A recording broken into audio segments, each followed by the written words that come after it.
Perfecto. Vale, muy buenas tardes con todos y todas. Mi nombre es Paula Coral, soy la coordinadora del proyecto IP360 de Asuntos del Sur. Queremos darles una muy cordial bienvenida a este nuevo encuentro de charlas, encuentros con Minerva, que hemos creado para precisamente tener un escenario donde podamos conversar, podamos intercambiar y escuchar a algunas personas que son claves en todo este tejido del ecosistema de innovación, que nos cuentan sus experiencias, que nos cuentan sus sentires, lo que han trabajado, lo que han hecho. Bueno, esa es la idea de este pequeño espacio, que podamos inspirarnos, que podamos oxigenar un poco lo que estamos haciendo, conocer.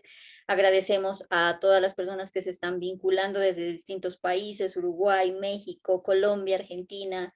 Así es que mil gracias. Para mí hoy es un placer de verdad y un honor presentar a una persona a la que respeto muchísimo, a la que admiro un montón y a la que he aprendido a querer con el paso del tiempo, porque ha sido no solamente un referente para todas las cosas en el ámbito de la innovación, sino también de la cultura. Y yo me atrevo a decir personal, porque si hay un ser humano que yo conozco que sea muy de corazón, muy íntegro, es él, es Marcos García. Marcos, bienvenido, él está desde Madrid hoy. Quizás para las personas que no lo conocen, Marcos, pues aparte de ser un gran gestor cultural, es una de las personas íconos en los temas de innovación pública, que trabajó en el Media Lab Prado. De hecho, fue una de las personas que impulsó todo este ejercicio, y para los que estamos en el ecosistema de innovación sabemos que el Media Lab Prado fue como el papá de los laboratorios a nivel iberoamericano, si me permiten la expresión. Así es que para nosotros de verdad que es un honor, un placer poder contar en esta tarde con él aquí, compartiéndonos un poco sobre lo que él conoce, lo que él hace. Y sin antes agradecer al equipo de IP360, a Trini, a Joaquín, a Mechi, que siempre han estado ahí detrás, a Belu, que también a veces anda por aquí, y a Gaby. Así es que bienvenidas, bienvenidos a todos los que están acá. Aquí está Tatiana, también la veo. Bueno, aquí hay un montón de gente. Cris, te veo por allá. Qué bueno saludarte, volverte a encontrar en estos escenarios. Así es que, Marcos, bienvenido a este espacio. Desde Asuntos del Sur te damos un abrazo fraterno. Bueno, y el micrófono es tuyo. Bueno, pues muchísimas gracias, Paula, por la presentación tan cercana y tan cariñosa. La verdad es que a mí me hace mucha ilusión participar en este conversatorio. También, bueno, que os hayáis sumado muchas personas. Quiero hacer mención también a un amigo, Conrado Romo, que siempre me pone con las cuerdas, hace preguntas que me ponen contra las cuerdas, y eso me gusta mucho. Y le animé a sumarse y se ha sumado, así que le saludo desde aquí y bueno, a todo el equipo de Minelo. Ahora estoy aquí en la calle, estoy en Berlín y me he puesto cerca de un wifi, de un restaurante, espero que la conexión sea buena.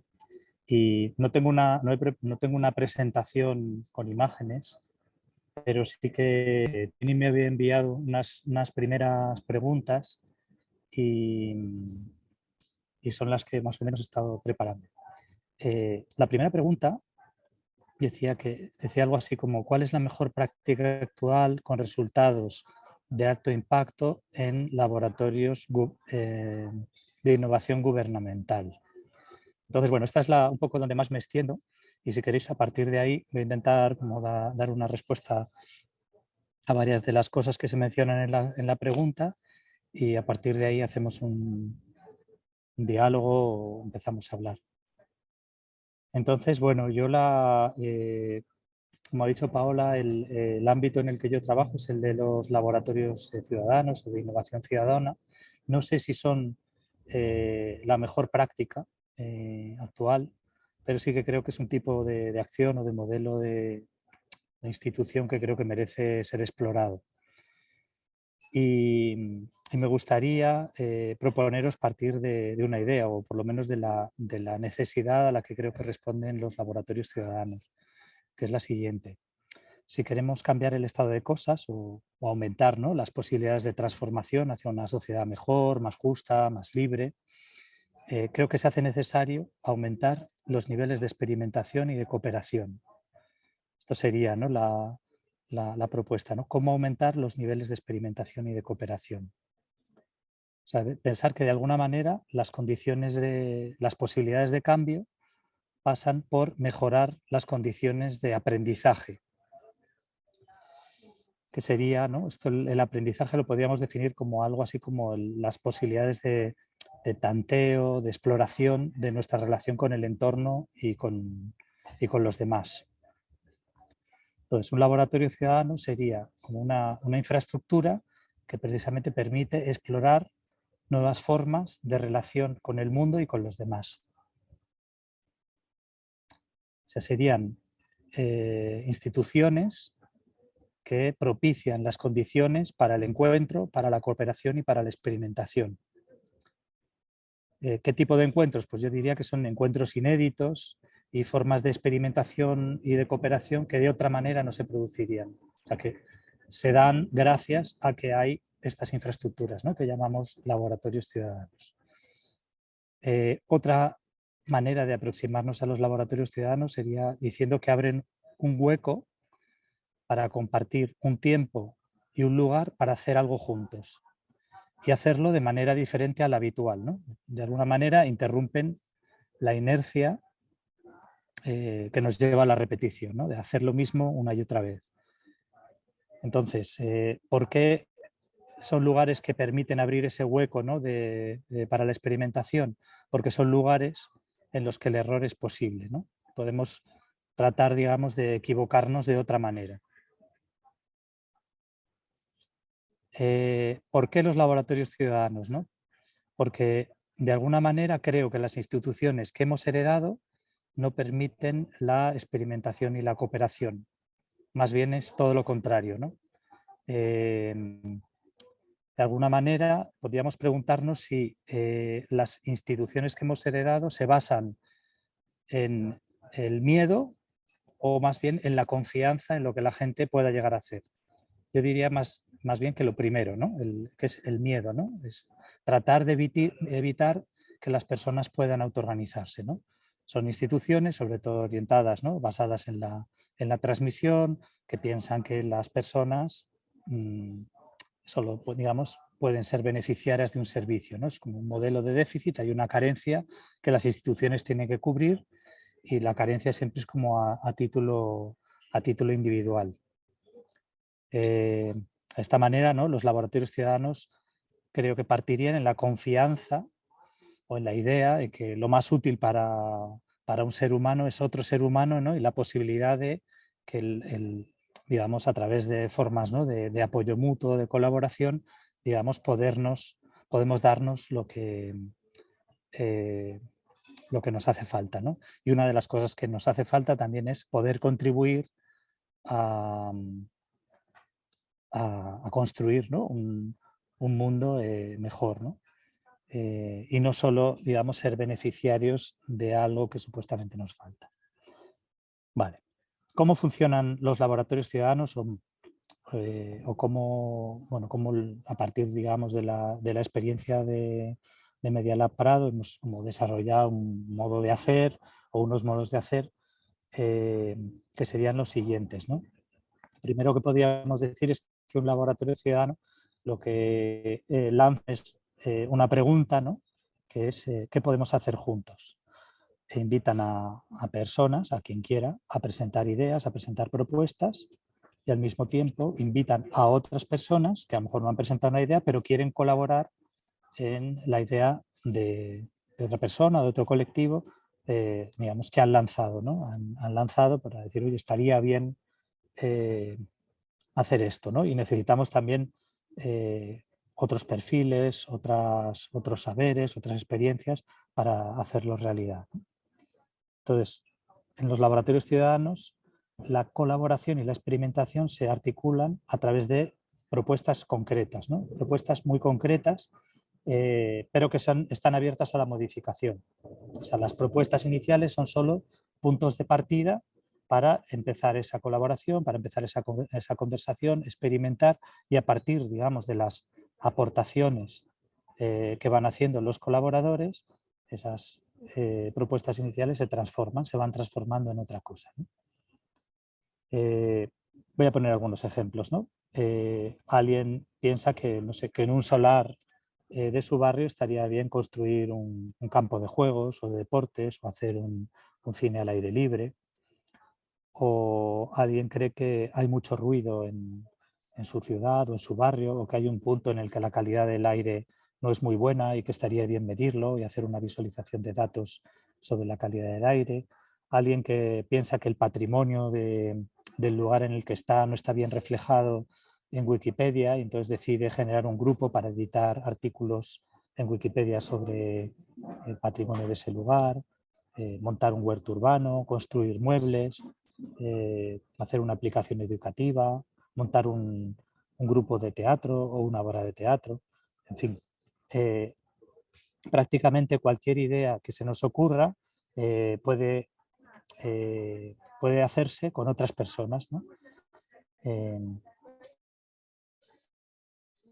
Y el laboratorio ciudadano sería la manera de conectar esas ideas, esas propuestas con gente que antes no se conocía, que tiene perfiles diferentes, que tiene edades diferentes, que viene de mundos distintos, para poder, digamos, poner en marcha, ¿no? hacer realidad esas ideas.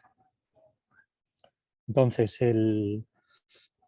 la potencia de los laboratorios ciudadanos no está solo en que surgen proyectos concretos, ¿no?, que se llevan a cabo y algunos con cierto éxito, sino, yo diría, sobre todo porque se crean nuevas comunidades que de otra manera no existirían, ¿no? Y son comunidades, en lo ideal, yo diría, formadas por gente diversa, gente que piensa diferente, con edades distintas, etcétera, ¿no? O sea, insisto en esta idea de ¿no?, de la diversidad, o podríamos decir también de la complejidad, ¿no?, de lo social, y cómo los laboratorios ciudadanos lo que tratan de hacer es articular de manera significativa el potencial de toda esa pluralidad y toda esa diversidad.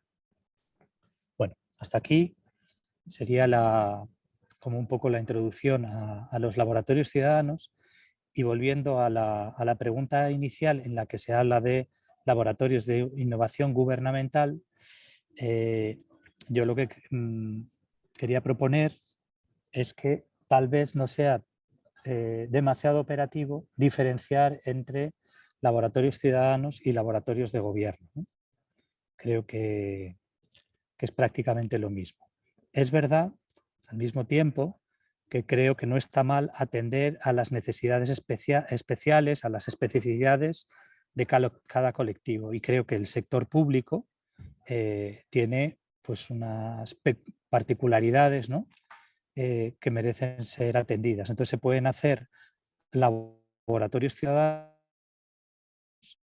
que puedan atender, por ejemplo, a la relación entre el sector público como algo muy diverso y que necesita de conexiones internas, pero también la relación del sector público con pues no sé, lo público autoorganizado, o sea, la sociedad civil, los movimientos sociales, la academia, que sería muchas veces es como una parte específica de lo público, ¿no? En el caso de que estamos hablando de universidades públicas o de centros de investigación públicos, pero también puede ser privados, puede ser también el ámbito empresarial, ¿no? O sea, que en la medida en que los laboratorios ciudadanos lo que hacen es conectar mundos, puede haber laboratorios ciudadanos específicos que lo que traten es de conectar el mundo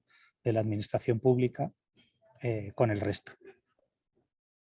De hecho, bueno, aquí podríamos mencionar una experiencia que hubo en Media Lab Prado, que se llamó Madrid Escucha, que justo atendía a este objetivo de ver maneras en las que ciudadanos y funcionarios públicos pueden colaborar en el desarrollo de proyectos. Proyectos que algunas veces eran propuestos por funcionarios públicos y otras veces por ciudadanos, pero se desarrollaban en equipos de trabajo mixtos, formados por una mezcla de funcionarios públicos y ciudadanos y ciudadanas. Bien, por último, dentro de la pregunta, se habla, o sea, se menciona la idea de mejores prácticas con resultados de alto impacto. Y entonces me gustaría detenerme en esta idea del impacto y pensar que los laboratorios ciudadanos creo que ofrecen la posibilidad de pensar dos maneras de entender la eficacia, ¿no? O el impacto. Bueno, la noción de impacto es como una forma de entender la eficacia precisamente como se entiende como algo instantáneo, ¿no? Algo que impacta, ¿no? Directamente en la diana, exactamente en el objetivo. Teníamos un objetivo, teníamos un problema, ¡pum!, y lo hemos solucionado, ¿no? Ciertas formas de eficacia de ese tipo creo que muchas veces es necesaria para que los equipos de trabajo en un laboratorio ciudadano se mantengan, ¿no? O sea, ciertos resultados, por ejemplo, si queremos editar artículos en Wikipedia, pues publicar esos artículos en Wikipedia que estén bien, que no nos los corrijan, o que nos los corrijan pero para mejorarlos, no que los borren porque están mal hechos o algo así. Esto yo creo que hace que la ilusión, ¿no?, del equipo que los está, o del grupo que los está redactando se mantenga, ¿no? O, por ejemplo, un proyecto que siempre pongo de ejemplo, que es Autofabricantes, que lo que hacen son diseño y construcción de prótesis, sobre todo para niñas y niños que no tienen manos o pies, pues creo que es valioso que las prótesis diseñadas sean usadas por estos chavales, ¿no?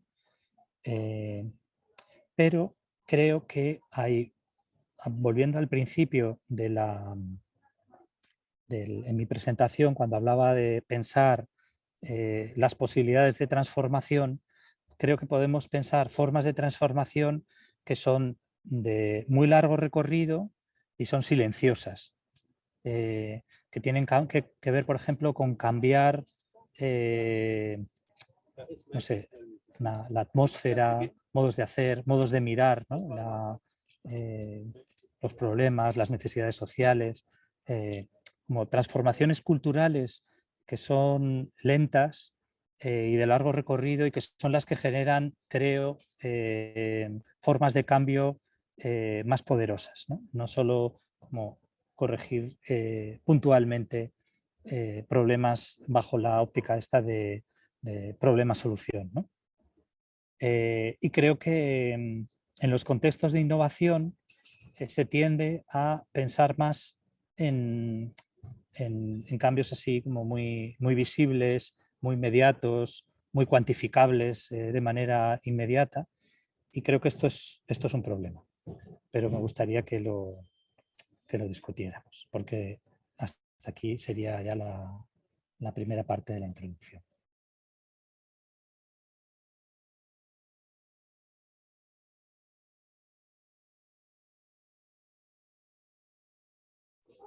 Vale, Marcos, mil gracias.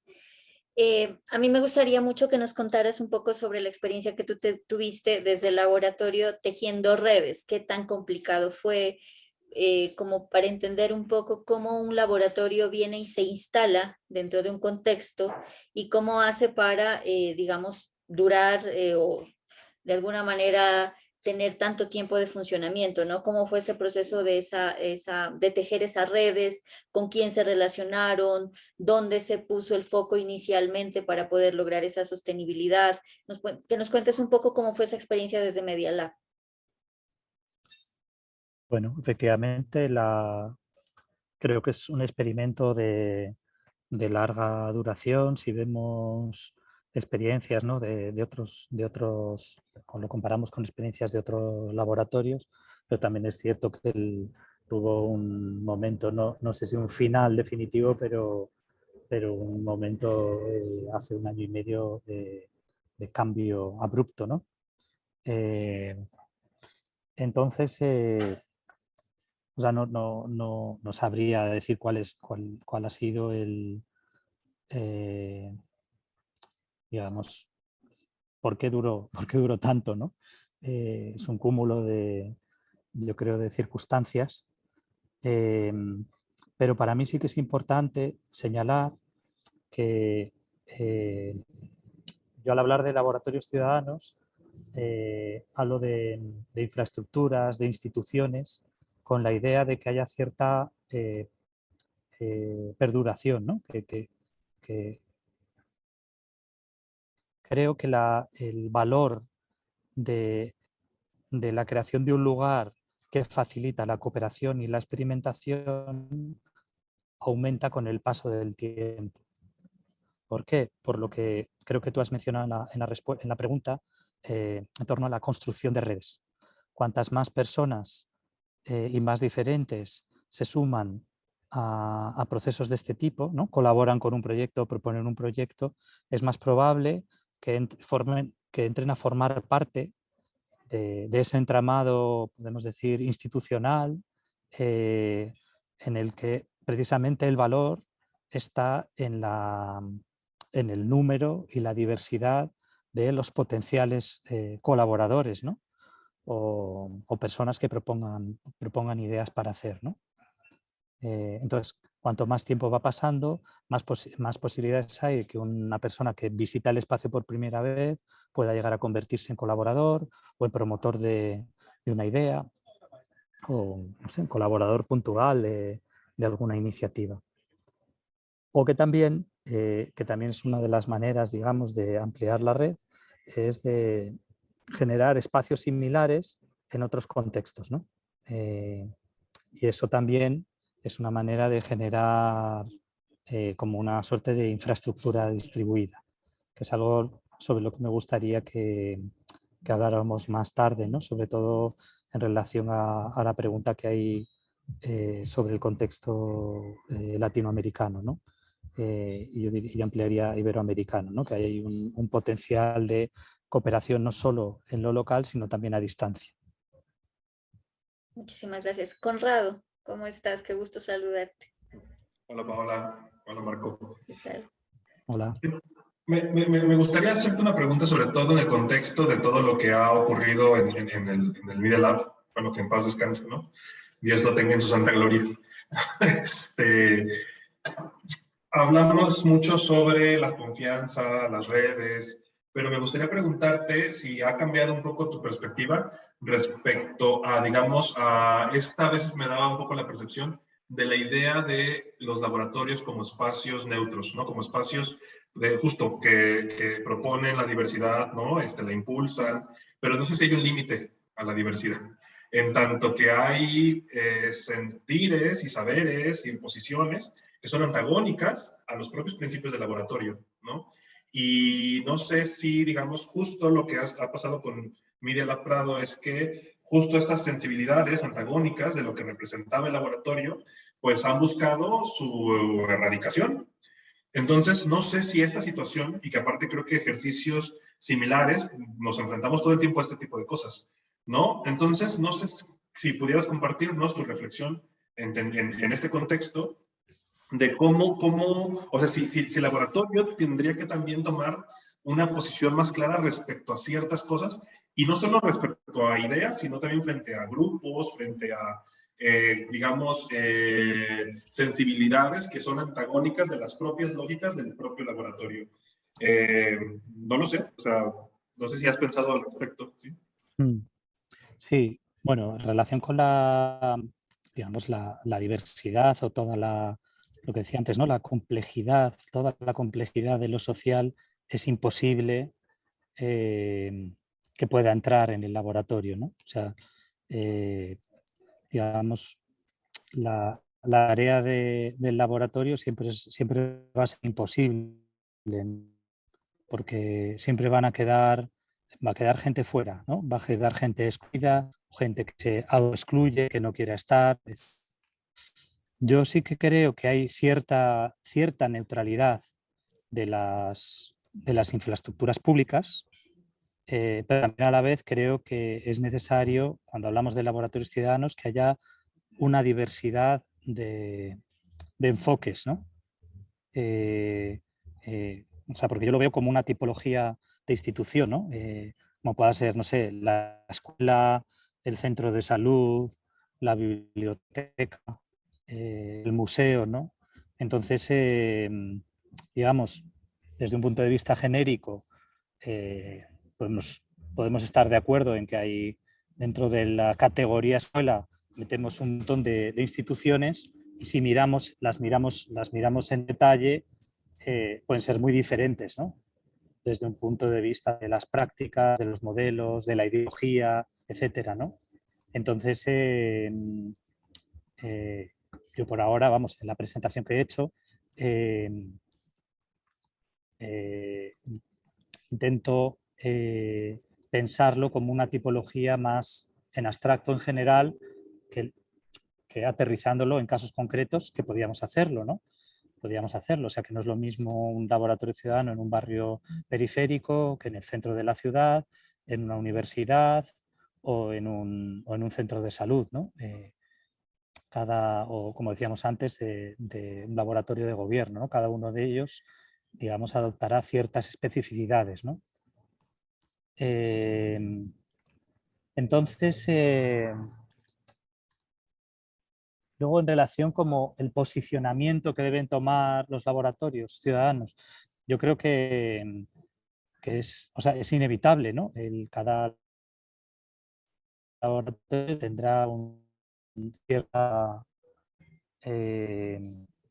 ciertas características, pero yo trataría de que sean un lugar de encuentro entre los diferentes y entre los que piensan diferente. O sea, creo que una de las propiedades más potentes de los laboratorios ciudadanos es que, digamos, que puede reunir a gente que piensa distinto, que piensan, o sea, incluso que pueden ser enemigos en lo ideológico, pero amigos en situación determinada. Y ahí, por ejemplo, las situaciones de desastre me parece que pueden ser una fuente de inspiración, ¿no? Cuando, por ejemplo, en un pueblo donde hay familias muy enemistadas, pero de repente hay un incendio, la enemistad se suspende, ¿no? De repente, para salvar al pueblo del incendio, ahí hay una colaboración. Y yo creo que eso es muy valioso, ¿no? O sea, ese tipo de situaciones o, por ejemplo, incluso en contextos bélicos en los que alguien desobedece a la disciplina, digamos, de su propio bando para ayudar a otra persona del otro bando porque prima un poco la humanidad antes que digamos, que el deber ser de la disciplina, son esto que es lo que llama Juan Gutiérrez, ¿no? En las hebras de paz, ¿no? O lo que podrían ser semillas de reconciliación futuro, son como, sí, la base, ¿no? Para una posible reconciliación, una convivencia, ¿no? Y yo no, o sea, creo que los laboratorios ciudadanos son también contextos donde se puede dar el conflicto, pero también es un buen contexto para elaborarlo de otra manera. Y creo que, digamos, en el afuera del laboratorio el conflicto se suele evitar o se suele acentuar.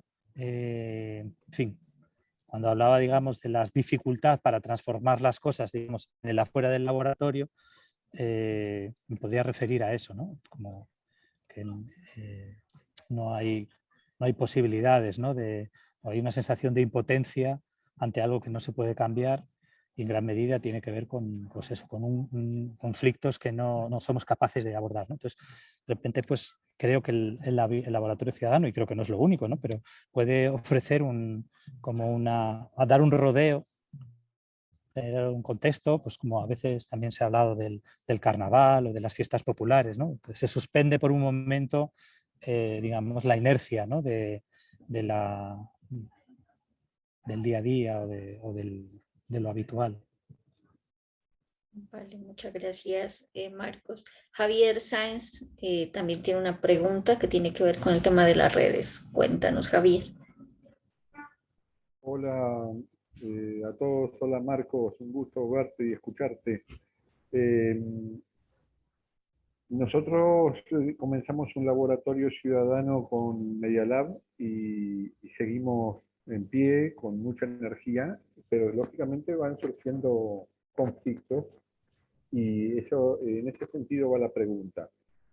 dos conflictos principalmente. Uno es las distintas jerarquías que pueden ser de autoridad, de conocimiento o de distinto partido, etcétera, que hace que ese diálogo de colaboración y experimentación no sea completamente libre.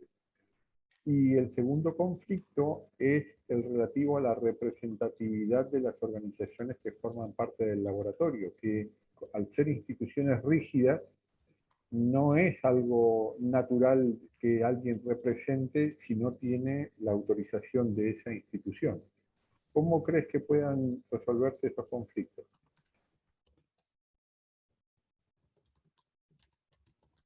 Hola Javier, qué alegría verte. Es que estabas así en contraluz y no te he reconocido. He visto el nombre y me he acordado de ti, pero ahora te veo. Muy bien, pues a ver, el segundo conflicto no sé si lo he entendido bien. Es sobre la capacidad que tenéis desde el laboratorio para representar al propio laboratorio porque depende de una institución más rígida y jerárquica.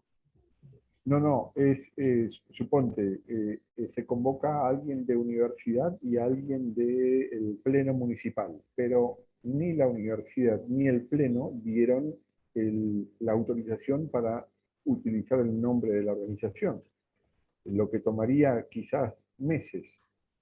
Entonces, ¿cómo resolver ese conflicto de representatividad? Uy, la verdad es que no lo sé. O sea, ¿se les convocó para participar en algún proyecto o para qué? Perdona. Claro, a formar parte del laboratorio, pero Ah, que eso se resuelva formalmente implica la rigidez de los procesos vale. de decisiones de la organización. Pero, o sea, a formar parte del laboratorio como estructura, pero no para un proyecto puntual, ¿no? Correcto. Vale. Bueno, esto la verdad es que no sabría. Yo diría que precisamente el laboratorio lo que agiliza es la colaboración entre diferentes instituciones a través de proyectos concretos. Luego ya, para la propia formación del laboratorio, como una nueva institución o como una infraestructura, eso, claro, es siempre complicado. Yo intentaría que la vía institucional, que suele ser lenta, ¿no?, de convenio, sobre todo si se quiere combinar dos tipos de institución diferentes, como pueda ser, no sé, un ayuntamiento, una municipalidad, una universidad, digamos, esa siguiera con su ritmo, pero intentar desbordarlo por abajo. O sea, que haya proyectos concretos en los que funcionarios municipales, investigadores, personal docente de la universidad, alumnos, colaboren con ciudadanos, con empresas en proyectos concretos. Y digamos que se vea que hay ahí una colaboración en la práctica, ¿no? En la práctica de proyectos concretos. Y luego, con respecto a la primera pregunta, creo que las jerarquías, cuando se junta la gente en un laboratorio ciudadano, no desaparecen, ¿no? Nunca desaparecen del todo. Pero yo creo que sí que se atenúan, porque el contexto del laboratorio no es exactamente el de la universidad, ni es exactamente el de la municipalidad o de la empresa o el del colectivo de activistas. Al mezclarse todos ellos, bueno, yo creo que se diluye un poco eh, digamos, los marcos ya establecidos o las jerarquías que vienen heredadas por una estructura dada, como pueda ser, no sé, el marco del sistema cerrado de la universidad, ¿no? Donde ahí está claro, ¿no? Entonces, creo que es inevitable que a veces se den. También yo diría que en la evolución de los grupos las jerarquías pueden ir variando, ¿no? Porque de repente es más valioso un conocimiento basado en la experiencia, ¿no? Por ejemplo, en la experiencia de lo local, que puedan tener, no sé, un colectivo de vecinos que saben muy bien cuáles son las problemáticas de su día a día, ¿no? Y ahí, pues, digamos, ellos son los que saben, ¿no? Y entonces pensar que son como asimetrías o jerarquías que van variando dependiendo de la situación. No hay una fija, ¿no? Yo creo que esa es una de las virtudes, ¿no?, de los laboratorios, que no fija de antemano una jerarquía, pero no las elimina del todo. Eso creo que no es posible. Hay que intentar atenuar, también pues a través de formas de mediación, si hay mentores en los laboratorios, permitir que se escuchen voces que a lo mejor no tienen tanto espacio, que no se imponen tanto, que no tienen tanta facilidad de palabra. Claro, ahí hay un montón de condicionantes, ¿no?, que hay que intentar limar. Muchas gracias. Gracias a ti, Javier. Me alegro mucho de verte. Bueno, tenemos otra pregunta acá en el chat que la hace Paula García. No sé si está por acá, que no la veo, por si la quieres hacer, como para ya ir cerrando. No la veo. Vale, entonces te la voy a leer. Marcos dice esto. Con el grupo que participó ganamos por Asuntos del Sur la posibilidad de un proyecto que se extendió y también se llamaba Tejiendo Redes. Mi pregunta va en el sentido de cómo recuperar lo que se perdió en la emergencia sanitaria. Me imagino que tiene que ver precisamente con este tema de tejer redes. Así se retiró.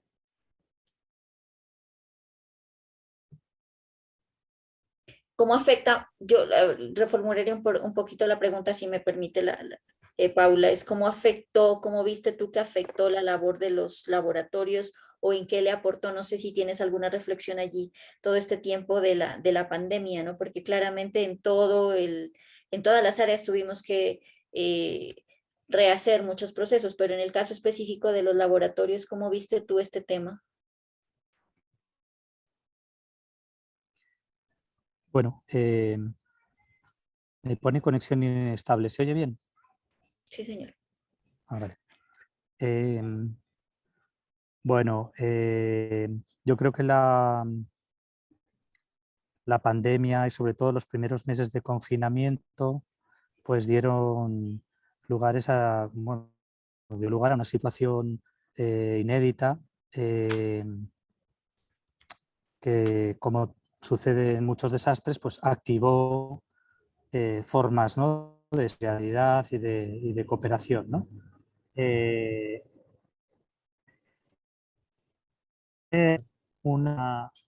Un acontecimiento que se dio de manera simultánea y en todo el planeta, ¿no?, a la vez, ¿no?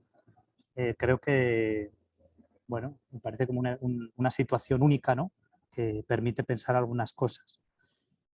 Una de las situaciones que sucedió fue que yo creo que se activaron las formas de cooperación de proximidad. Muchos de nosotros conocimos a nuestros vecinos, ¿no? Y al mismo tiempo se activaron formas de cooperación a distancia. Por ejemplo, ¿no?, este Zoom que estamos haciendo ahora, que ahora se ha vuelto habitual, antes de la pandemia no lo era tanto. Y hubo muchas conexiones, y en especial con América Latina, o entre países hispanohablantes, por lo menos yo tengo esa sensación. Y entonces esas dos formas, digamos, de cooperación y de experimentación, la local pero a la vez a distancia, pues creo que es interesantes de explorar. Entonces, bueno, pues primero con la iniciativa Frena la Curva, por ejemplo, ¿no?, que se inició como una plataforma de recogida de iniciativas de innovación ciudadana, ¿no?, de ayuda, ¿no?, para en los primeros días de la pandemia, pero también fue una plataforma como de laboratorios ciudadanos que hicimos online, ¿no? Bueno, hay algunas experiencias que luego también se extendieron en otros lugares, por ejemplo en Brasil con los laboratorios de emergencia, y bueno, ahí creo que hubo algo interesante. Es verdad que ahora ha decaído todo lo que sea online. Creo que nos da mucha más pereza que antes, que cogimos con mucho entusiasmo toda la parte online y ahora creo que lo estamos dosificando más y vuelve, o sea, la necesidad de lo presencial creo que es clave. eh, y yo abogo mucho por eso, ¿no? Por propiciar lugares de encuentro presenciales y luego la cooperación a distancia también, como decía antes, ¿no? Dosificándola y ver formas de cooperación entre lugares distantes. Bueno, pues también la experiencia de laboratorios ciudadanos distribuidos, innovación ciudadana en bibliotecas y otras instituciones que se puso en marcha en 2020 y que, bueno, Javier participó en esas sesiones que eran espacios de formación y luego de puesta en práctica de los laboratorios, que ya este año es la tercera edición, ¿no? O sea, una formación que te lleva directamente a la práctica, pero al hacerlo todos de manera simultánea, pues nos sentimos acompañados, ¿no? Y ahí había un valor, ¿no? De ver como, bueno, pues el laboratorio que estaba montando Javier, pero también otros en México, en Brasil, en España, en zonas rurales, ¿no? La posibilidad de acercar lo rural y lo urbano, ¿no? En esta cooperación a distancia, creo que es algo que la continuidad, ¿no? Rural-urbano es algo que se ha puesto muy de manifiesto durante la pandemia, ¿no? Bueno, en general diría, ¿no? La interdependencia, ¿no? A escala global y de proximidad, ¿no? Pero es verdad, en la pregunta dice, no hay como algo que se ha perdido. Y yo también tengo la sensación de que esa, como que ha habido una vuelta a la normalidad, ¿no? Muy rápida y, y que había como que en esos momentos más intensos, ¿no? De confinamiento, pues muchos lo vivimos, ¿no? Como una posibilidad para intentar, ¿no? Generar algunas transformaciones y creo que no se han dado mucho, ¿no? O sea, se han dado a una escala pequeña. Bueno, muchas gracias. Vamos con las dos últimas intervenciones. Nos quedan algunos minutos solamente. Tatiana Cárdenas, que es nuestra coordinadora programática en IP3 en Asuntos del Sur. Tati, ¿estás ahí? Sí, gracias, Pau. Perdona ahí que no puedo abrir cámara, pero aquí estoy. Bien, yo quería hacer una pregunta a Marcos, que tal vez sea una pregunta que nos hacemos mucho cuando hablamos de este tema de los laboratorios y sobre todo por las experiencias tanto del Media Lab como de, bueno, otras experiencias que hemos tenido también en Latinoamérica, donde tenemos esta estructura, que es una estructura grande, y hablo de los laboratorios, pero que evidentemente es difícil de sostener o a veces imposible de sostener sin una voluntad política y sin una continuidad política, ¿no? Y eso es algo un poco que nos quita el sueño, tanto en Asuntos del Sur como a los gobiernos y, bueno, quienes estamos impulsando todo este trabajo. ¿Valdría la pena pensar estructuras que sean más pequeñas o que su sostenibilidad, digamos, no dependa tan directamente de la voluntad política, o pensarse en otro tipo de intervenciones que, por supuesto, sean de laboratorio, que puedan ser más sostenidas desde la ciudadanía, desde la voluntad ciudadana, que desde la voluntad de un gobierno? No sé, es una reflexión que me sale, pero también quería preguntarte tú qué piensas sobre esto, sobre todo viendo la experiencia que tuvieron ustedes ahí en Madrid. Sí, muchas gracias, Tatiana. Pues bueno, yo creo que o sea, es necesario pensar una como diversidad de opciones, ¿no? Como no apostarlo todo desde luego no apostarlo todo a un gran centro de innovación ciudadana o un gran laboratorio. Bueno, que si se da la oportunidad, pues creo que hay que intentarlo, ¿no? Porque creo que no está mal como eso, ¿no? Experimentar distintas escalas. Pero bueno, lo que estábamos trabajando precisamente en el proyecto que mencionaba de laboratorios ciudadanos distribuidos es trabajar en instituciones, en infraestructuras existentes. O sea, pensar que las instituciones que hemos heredado pueden incorporar formas de laboratorio ciudadano. La escuela, el centro de salud, la biblioteca, el museo, el centro social, el centro cívico, un ayuntamiento, ¿no? Una junta municipal, un parlamento. Y hay experiencias, o sea, de todas estas hay experiencias piloto, en algunos casos son puntuales, pero muchas veces esas experiencias puntuales son la semilla de, digamos, servicios estables, ¿no?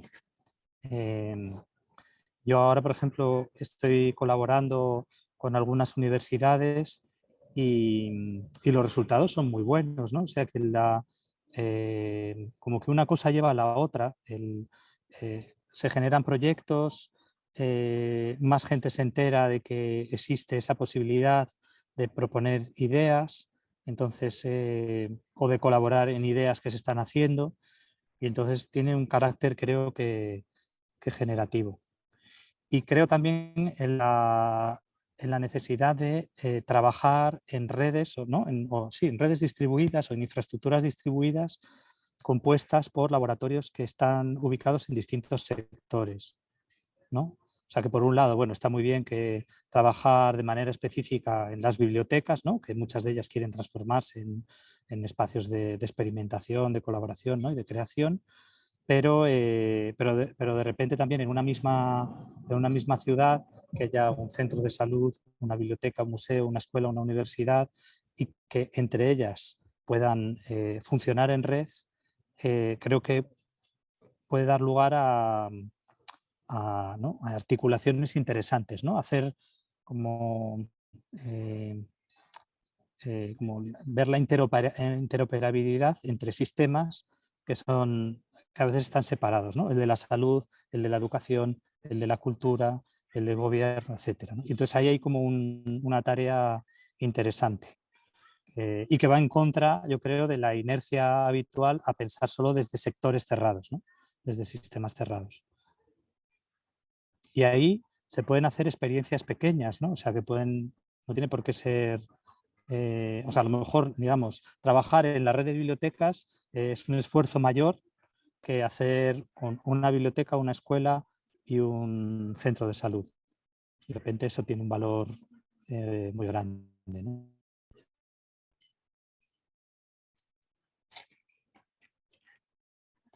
Tengo el micrófono apagado. Muchísimas gracias. Vamos con la última intervención, ya para cerrar y para agradecerles a todos y todas estar esta tarde acá con nosotros. Rosa Cris, cuéntanos. No, un súper gusto ver de nuevo a Marcos, la verdad.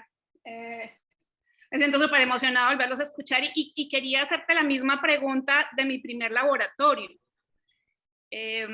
¿Cómo hacemos para que estas redes grandes, conectadas, motivadas, que vivimos en los laboratorios en físico, no se pierdan? Porque creo que parte como me autorrespondo un poco, que lo vivimos en Frena la Curva, ¿no? Mucho gracias a que teníamos los grupos de Telegram, que estamos más o menos conectadas en el momento de pandemia. Cuando Raúl mandó, yo molesto mucho que digo que mandó la batiseñal desde el otro lado del océano y empezó a contar lo que estaba pasando con Frena la Curva, pues nos activamos en Latinoamérica y pues montamos toda la red latinoamericana. Y durante esos meses fue pues como todo este trabajo, salir con laboratorios distribuidos, toda la dinámica, pero ahorita de nuevo, ¿no? Volvimos otra vez como a las presencialidades, ya no tan interconectadas como eran los laboratorios antes de pandemia, y tenemos todavía ahí eso, ¿no? Yo creo que parte entre comillas, respondiendo un poco como las reflexiones que se han dado en las preguntas de las demás personas, yo plantearía el que necesitamos de cierta manera nuestra propia autoinvitación y nuestro propio autocompromiso para que no solamente sea a través de instituciones cerradas y formalizadas el que sigamos en conexión y sigamos fortaleciendo los procesos de tejiendo redes para que estas nuevas innovaciones y dinámicas de los laboratorios distribuidos y otras formas en que se está fortaleciendo la metodología del modelo de laboratorios ciudadanos, podamos seguirla retroalimentando y seguir compartiendo las experiencias y ahí yo le botaría un poquito la pelota también a Asuntos del Sur, Paola, y como todo el proyecto, en cómo jalamos un poco como estas redes que ahorita siento que están como un poquito más desconectadas, que no están tan activas, pero donde pudiéramos de nuevo aportar información y esto para motivarnos de nuevo y ver que sí hay cosas. Yo creo que sí hubo una reactivación, pero también hay cosas y hay muchas personas que sí cambiamos dentro del tema de pandemia y que estamos ahorita en unas circunstancias que podríamos reactivar otros procesos y ver como nuevos aportes a este proceso continuo de aprendizaje alrededor de laboratorios ciudadanos. Muchísimas gracias. Rosa Cris, qué gusto saludarte. No te había reconocido, perdona. Bueno, yo creo que esto es muy importante, ¿no? Yo creo que este es el reto en este momento. Y lo voy a conectar con parte de la pregunta anterior que no había respondido sobre la necesidad también de infraestructuras públicas, precisamente porque hay una labor de... O sea, hay una parte, yo lo digo ahora que no estoy dentro de ninguna institución y sin embargo creo que sí que se pueden hacer muchas cosas y se pueden articular, ¿no? Redes y se pueden hacer cosas, ¿no? Desde hacer mucho, cierto, que cuando una institución pública detrás hay recursos humanos, ¿no? Sobre todo, ¿no? De gente que pueda dedicarse a hacer ese tipo de mediaciones, a organizar ese tipo de encuentros, de lab meetings, de encuentros internacionales, que creo que son muy importantes también, pues eso facilita, ¿no? Entonces no renunciaría nunca a la existencia de instituciones públicas dedicadas a favorecer la cooperación internacional. Ahí yo creo que la labor de, no sé, de la SEGIP, de Innovación Ciudadana, está siendo importante, ¿no? Con los LABIC, Media Lab en su momento, con las residencias, con los Lab Meetings también, la Agencia Española de Cooperación y bueno, hay un montón de, yo creo, de fundaciones que pueden facilitar acciones, ¿no? de cooperación internacional y de relación. Creo que, o sea, también, ¿no? Lo mismo, que son procesos lentos. Muchas veces yo creo que parece que pues, hay momentos más de efervescencia y momentos más de calma. A lo mejor ahora estamos en un momento de, pues después de, ¿no? de toda la intensidad, un poco más de menos actividad, de menos energía, quizá. Pero eso no quiere decir que no se puedan activar en cualquier momento. De hecho, en gran medida, creo que todo lo que pasó de Freno a la Curva tiene mucho que ver con las situaciones previas, ¿no? de los LABIC, de otros encuentros, etcétera, ¿no? Entonces, bueno, pues yo creo que las redes están ahí, los vínculos están ahí, hay como muchos afectos, ¿no? en juego y que se pueden activar en cualquier momento. Y que antes yo creo que no había tanto, o a lo mejor eran otros que nosotros no conocíamos, pero en concreto de este ámbito creo que bueno, hay como muchísimo que explorar y también creo que se pueden facilitar, no sé, recursos para activarlo. Creo que por un lado el experimento que hicimos y que está en marcha pues no ha sido todo lo exitoso que nos habría gustado, pero ha generado mucho, ¿no? Nunca se habían hecho tantos laboratorios de manera simultánea, ha entrado todo el ámbito de las bibliotecas, el Ministerio de Cultura en España sigue con el proyecto. Entonces, bueno, y así puedo mencionar más, ¿no? Pues, por ejemplo, de laboratorios en el medio rural, de laboratorios de gobierno, todo el ámbito de la ciencia ciudadana, que está muy activo, por ejemplo, ahora en España, que también hay que, digamos, sumarlo a todo esto. Hay que ir viendo, ¿no? Cómo ir trenzando unos y otros. Desde luego, si Asuntos del Sur está trabajando en esa dirección, me parece una maravilla. Vale, Marcos, muchísimas gracias. Bueno, creo que ya es hora de cerrar. Llevamos una hora acá, mira, te pasó volando. Siempre es un placer escucharte, Marcos, conocer de lo que piensas, lo que sientes. Y nada, queríamos de verdad pues tenerte hace rato en este espacio. Qué bueno que se dio la oportunidad ahora. Sigan estos encuentros, tendremos otro en septiembre, otro en octubre y terminaríamos el año con uno en noviembre. Les invitamos a que estén pendientes de nuestras redes. La próxima semana, el 10 de agosto, estaremos nosotros lanzando precisamente un nuevo libro desde Asuntos del Sur, Inteligencia Colectiva en Acción, que logra resumir esta experiencia que Asuntos del Sur ha venido tejiendo, y estamos haciendo también una propuesta para ver hacia dónde puede ir un camino de la innovación, uno de tantos. Así es que cordialmente invitados a estar pendientes de redes, que desde la próxima semana podrá descargarse el texto. Muchísimas gracias, Marcos, un abrazo grande, un abrazo fraterno. Pues yo ahora estoy en Colombia, aquí hay gente de muchos lados de este continente. Muchas gracias a todas las personas que han acompañado este espacio y a las que están detrás haciendo lo posible. Así es que mi abrazo fraterno, espero verte pronto, no muy lejos, y que nos volvamos a juntar, ¿no? Si algo bonito tiene este tema de los laboratorios es que nos junta, nos une y tejemos esas redes de colaboración y afecto, pues, que son tan importantes. Así es que muchísimas gracias con todas y todos. Bueno, muchísimas gracias. Un placer. Nos vemos próximos.